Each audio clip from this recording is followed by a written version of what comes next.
আসসালামু আলাইকুম। আজকে চলে আসছি আমাদের নদীর পার। আপনারা এই নদীর পাড়ে দেখতে পাচ্ছেন আমাদের বাংলাদেশের ঐতিহ্য বলে কথা সাঁকো। সাঁকো দিয়ে আমরা পার হই।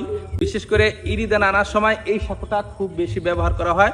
এখন শুধু ইরিদানই না, এই যে ওপারে অনেক ঢাকা ছিল কয়েকদিন আগে, এবং সেখানে বিভিন্ন ধরনের তরি তরকারি উৎপাদিত হতো।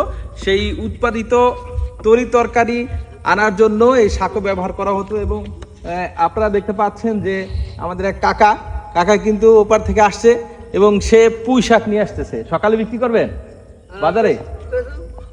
ও আচ্ছা, সকালে বাজারে বিক্রি করার জন্য, বিশেষ করে আমাদের চিতলিয়া বাজারে বিক্রি করার জন্য সে এখানে অনেক কিছুই চাষ করছে।